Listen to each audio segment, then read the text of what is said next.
چنانچہ احادیث میں آتا ہے اور بخاری میں، مسلم میں، دیگر حدیث کی کتابوں میں آپ نے بھی سنا ہوگا، پڑھا ہوگا کہ صحابہ جب بچے پیدا ہوتے تھے تو نبی کریم صلی اللہ تعالی علیہ وسلم کی خدمت میں ایک کپڑے میں لپیٹ کے بھیج دیتے تھے۔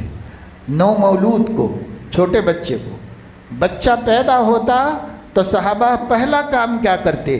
جو نبی نے سکھایا تھا وہ کام کرتے، بچے کے سیدھے کان میں اذان کہتے تھے، تاکہ پہلا پیغام بچوں کو یہ پہنچے کہ اللہ سے بڑا کوئی نہیں ہے، اور جو سب سے بڑا ہے ڈرنے کے قابل وہی ہے، محبت کے قابل وہی ہے، آس رکھانے کے قابل وہی ہے، امیدیں کرنے کے قابل وہی ہے، جو سب سے بڑا ہے اس سے بڑھ کر کون ہو سکتا ہے جس سے ہم لو لگائیں۔ اس لیے کان میں پہلے یہی بولو اس کو، اللہ اکبر اللہ اکبر، لا الہ الا اللہ، اور حی علی الصلاۃ، تاکہ اس کو پتہ چلے کہ زندگی کا سب سے ضروری کام نماز پڑھنا ہے، اس کو پتہ چل جائے، پہلے ہی دن پتہ چل جائے اس کو دنیا میں آتے ہی۔ اس لیے ابھی نماز پڑھنے تھوڑی جائے گا وہ، لیکن اس سے کہا جا رہا ہے حی علی الصلاۃ حی علی الصلاۃ، اس کے کان میں بول رہے۔ کیوں؟ کیا نماز پڑھنے جائے گا وہ بچہ؟ نماز پڑھنے نہیں جائے گا، مگر اس کے دل میں بٹھایا جا رہا ہے اس دنیا میں آئے ہو تو پہلا کام ایمان لانا ہے، دوسرا کام نماز پڑھنا ہے، اور اس کے بعد سب کام ہے، اس سے پہلے کوئی کام نہیں۔ پہلا کام ایمان، دوسرا کام نماز کی پابندی، یہ دو چیزیں اس کو کان میں سنا دی گئی۔ پھر اقامت بھی کہہ دی گئی۔ اقامت بھی کیوں کہہ دی گئی؟ تاکہ اسے احساس ہو جائے کہ ہر نماز کے لیے ایک اذان ہوتی ہے، پھر اقامت ہوتی ہے، اور اقامت کے فوراً بعد نماز شروع ہو جاتی ہے۔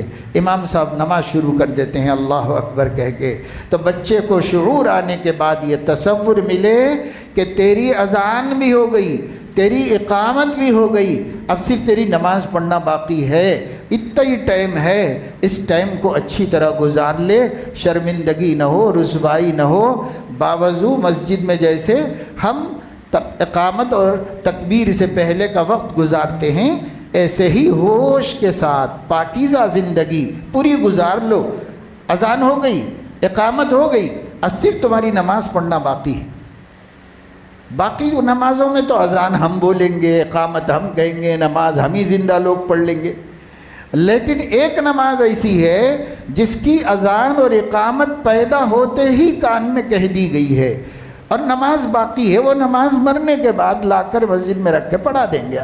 بس اس کے بیچ میں رہنا ہے تاکہ لوگوں کو زندگی سے زیادہ توقعات نہ ہو جائیں، لوگ زندگی میں زیادہ ٹائم کھپائیں اور خراب نہ کریں، اس لیے اللہ نے یہ سسٹم بنا۔ صحابہ کا ایسا ہی تھا۔ اب ذرا بچہ 2 4 5 دن کا ہو گیا تو اس کو ایک کپڑے میں لپیٹ کے، غریب لوگ تھے، بہت مالدار تو نہیں تھے، اس لیے کپڑے میں لپیٹ دیتے تھے، اور کبھی اس کے پیر بھی کھلے ہوئے رہتے تھے، کبھی جو ہے اچھا بڑا کپڑا ہوتا تھا، کبھی اتنا بھی نہیں ہوتا تھا، بہرحال سطر چھپا کے بھی جا دیا حضرت علیہ الصلاۃ والسلام کی خدمت میں۔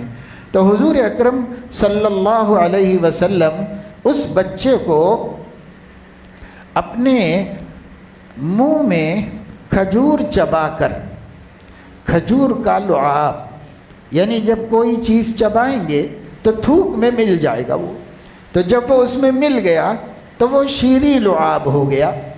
اس لعاب کو انگلی پر لگا کر بچے کے منہ میں انگلی ڈال کر پورے منہ میں گھما دیتے تھے، تالو پہ لگا دیتے تھے، ہونٹوں میں، گلوں میں، زبان میں، ادھر ادھر پورا گھما دیتے تھے اس کو، تو بچہ جو ہے اسے نگل لیتا تھا، کیونکہ اب وہ دودھ پینے لگا ہے، نگلنا آ گیا ہے اس کو، تو وہ اس کو نگل لیتا تھا۔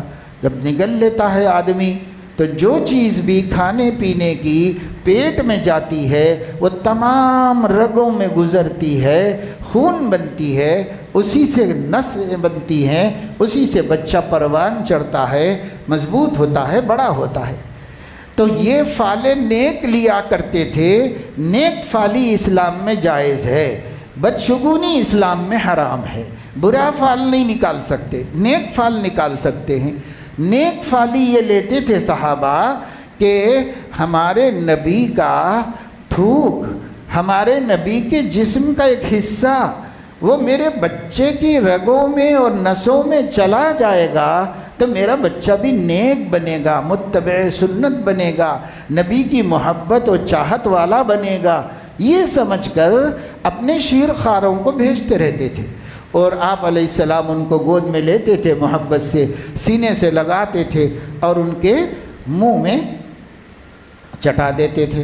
تو یہ صحابہ کا اپنے بچوں کے ایمان اور ہدایت کی حفاظت کے تدبیروں میں سے ایک تدبیر تھی، اور وہ یہ سوچتے تھے جس کے پیٹ میں، جس کے جسم میں میرے نبی کا خون ہے وہ کیسے گمراہ ہو سکتا ہے، اس لیے ہم ایسا کر لیں، کچھ تو کھلا دیں نبی کے منہ سے ان بچوں کے۔ شروع ہی میں، بچپن ہی میں کرتے تھے۔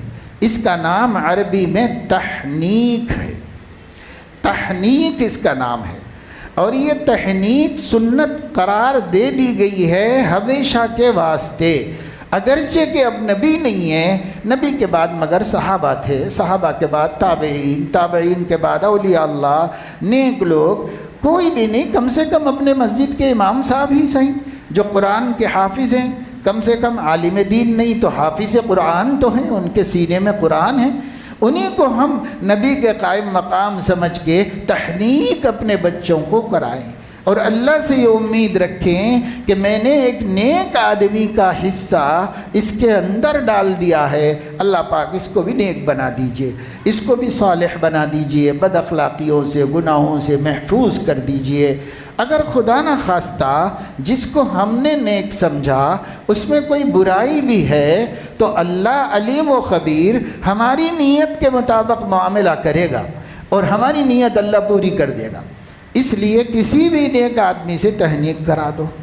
اب کاہلی کے اس دور میں، ایٹومیٹک زندگی کے اس دور میں، لوگ جو ہیں پیدا ہونے سے پہلے ہی ایک آدھ کھجور لے کے پہنچ جاتے ہیں کہ حضرت ہمارے گھر میں ڈیلیوری ہے، تحنیک کر دیجئے۔ کس کی تحنیک کرو بھائی؟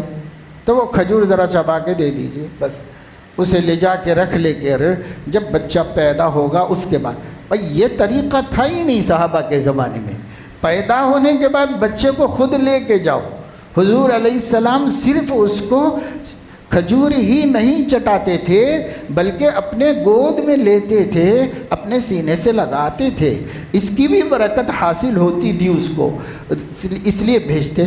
چنانچہ صحیح بخاری میں کتنی حدیثیں ہیں، کتاب الصلاۃ میں، طہارت کے بیان میں، کہ بچہ لایا گیا تھا، اس نے پیشاب کر دیا حضور علیہ السلام پر۔ ایک بچی لائی گئی تھی، آپ نے گود میں لیا، لیتے ہی اس نے پیشاب کر دیا، آپ کے کپڑے پیشاب میں، کبھی جسم پر دھو لینا پڑا، پانی منگا کے بہانا پڑا۔ تو پاکی ناپاکی کے 20 مسائل ان حدیثوں سے سامنے آئے کہ بچے لائے جاتے تھے، آپ کے گود میں ڈالے جاتے تھے، آپ صلی اللہ علیہ وسلم ان بچوں کو تحنیک کرتے تھے۔